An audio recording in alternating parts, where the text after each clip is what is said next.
acquiring customers and retaining those customers. And those experiences, customer service, self-service, or otherwise, are critical in a utility's ability to do both of those things. For utilities customers in Texas, Winter Storm Uri changed everything. With more than 70 deaths, 4.3 million people without power, and $18 billion worth of damages across the state, we've entered a new era in the utility space with an added focus on customer and digital experience. How are consumer behaviors evolving? What are those drivers? And what can the utilities industry do to adapt and meet the needs of a shaken customer base with expectations shifting quicker than ever? One day before the storm hit, we sat down with longtime utilities insider Scott Simari to ask him what was on the horizon for industry leaders, including the trend of these organizations, REPs, TDSPs, making larger investments in self-service solutions for mobile, web, IVR, and SMS. What we didn't know was that over the next week, we'd see a demand for these solutions unlike we've ever seen before.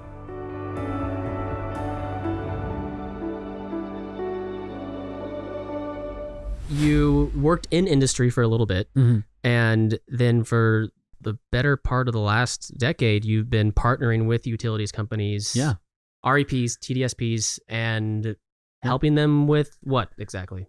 I've mainly been in the kind of their program management office, working very closely with their technology teams and kind of implementing all sorts of solutions there. I have done some strategy work, some organizational design, but mainly, project program delivery and within technology. Help me understand. There seems to have been some winds of change, if you will, even before the pandemic for the utility space. There is, expectations are shifting pretty rapidly in terms of customer service, in general, and then definitely when it comes to kind of self-service and the self-service that they're expecting companies to provide, even utility companies. Well, can you break down, just for me, just to make sure we're on the same page, self-service as a service? Yeah, it's a good. What place. does that look like? I mean, what are the channels? What does that help unpack that? That is a good place to start. So self-service is what it sounds like. It's just kind of any interaction with a service provider that you can do yourself. And so your digital presence, so your website is huge, as well as kind of a mobile app. Another big one would be an IVR system, so kind of the automated system when you're calling in for all sorts of service. Kind of what's the effectiveness there. More and more we're seeing notifications, to your phone or to your email. But those are probably the kind of the big vehicles of self-service to a degree. Let's use an example from financial services. So your money, pretty important, right? How people take care of and handle your money. Yes. I'm in Bitcoin now, so I'm a little different. So there you go. That's the blockchain importance. But with a bank, it was the case that folks, when you're depositing money, when you're taking money out of your account, you're going to go to a branch, you're going to, interact with the teller, and have that person there for that service.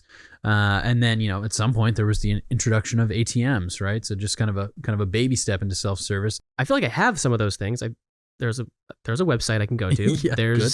I have utilized an IVR function when calling in.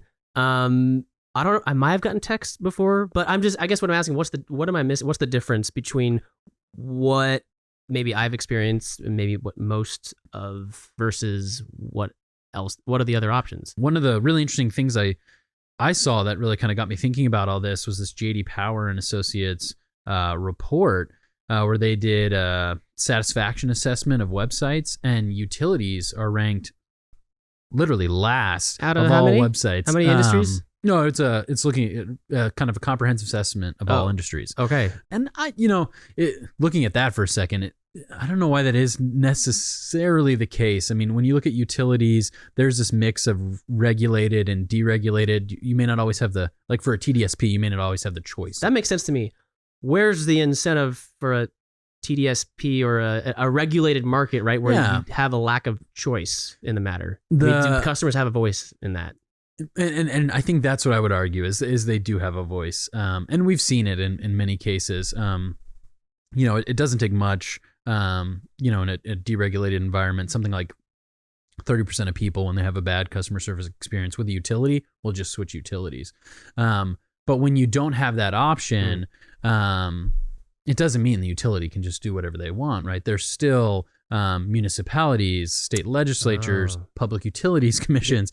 I think what I'm trying to say is there's a lot of good, but there's not a lot of great in terms of like other of self-service. Oh, And okay. so to your point, you got the website, right? But I think great self-service is tied up in personalization and kind of that usability. A lot of thought goes into the kind of UI, UX of these things. And so, having the website, you check that box. But do customers have the ability to get the information they want when they want it, how they want it? Are they able to customize the way that information is presented to them? Those things can make a kind of a huge difference overall. When you think about, kind of why it matters, right? If you step back and think about what is it that a utility company is after, they're after acquiring customers and retaining those customers. And those experiences, customer service, self-service, or otherwise, are critical in a utility's ability to do both of those things. That's your success driver, your success criteria. You're looking at acquisition, retention when it comes to customers. 100%. Then take it a step further then. So when we talk about ROI, how do you realize that? So I am making the argument that investing in the right ways in self-service, you're going to see those impacts that are quantifiable on the top line in terms of revenue, in terms of acquisition, in terms of retention. I'd also argue that there are tons of peripheral benefits to be had. A lot of what I've talked about just now are the things the customer sees and experiences. But if you are introducing these channels, then you're also getting kind of a wealth of data around customer behavior. And if you're doing your due diligence and implementing in a way that integrates it with your data model or what have you, you're providing other areas of the business with really powerful information, and that's going to yield all sorts of benefits to your company. And the other thing we haven't touched on now is you've got internal customers as well. These are huge utilities, are huge companies. And so even providing self-service avenues, whether it's a mobile app for employees or whatnot, can have big impacts on the effectiveness and just general enjoyment of employees. And so there's a lot of return to be had with these channels. Yeah, I mean, that makes sense. The internal piece is interesting. It almost makes me think about those larger commercial entities and their B2B services. And so the commercial clients, because it is very clear where an REP customer comes into play here. But is that expectation of customer service, does that translate in the utility space to the commercial clients as well? Absolutely. No, I'm glad you brought it up because I'm glad you're glad, Scott. People don't think about it. There is some of the biggest customers or a very important piece of kind of the overall book of business for utility are those commercial industrial entities.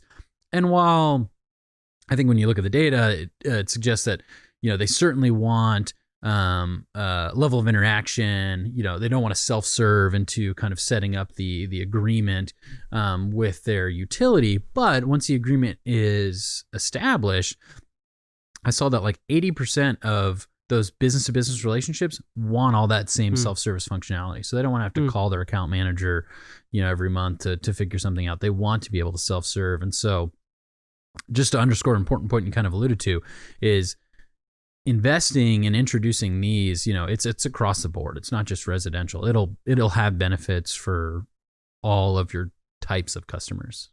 How do you even get started in something like this? I mean, feels overwhelming to me, but I am one human, and so take a step back, do your due diligence. In this situation, it would really be about do you understand your customer's journey? And when I say customer journey, I mean both in the acquisition funnel and retention funnel. Do you know all those customer touch points? Have you done some analysis to really find out for yourself? Are there opportunities for self-service here, and could we see that ROI?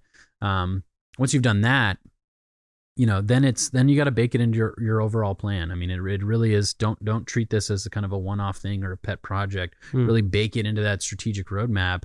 And then once you've done all that, then it is the fun part, right? Then it's like, hey, let's bring some teams together. Let's implement these things. Let's pump them out to our customers and see what happens. And is it fun at that point? I mean, you've seen it firsthand. Oh yeah. And it's yeah. Oh, it's absolutely. a good time. Yeah. So that's why I do this job. Yeah, I want to go get a self-service solution right now. There you go. Well, great, Scott. This makes a lot of sense, and I do agree with you that it's not something that's moved as quickly as it probably should. But with the way things are going, it sounds like it might be something that more people adopt and move towards. Did I give you industry insight? You fit the bill, and yes, we received some industry insights. Good. For those who are watching, thank you. And if you want some more industry insights, specifically around utilities, you can sign up for our newsletter, which is in the link, or our link is in the description somewhere. And this last newsletter that we just created is all about utilities. It's everything you ever wanted to know, maybe even more than you wanted to know. So be sure to sign up there, hit the subscribe button here, throw us a little like. But for the main reason that I'm smiling now is I'm just glad that you got to stop by and say hello, Scott, and give us a little bit of information on the self-service stuff. It's a meaningful conversation. It's been fun. Thanks, Ricky. Awesome. Thank you, sir.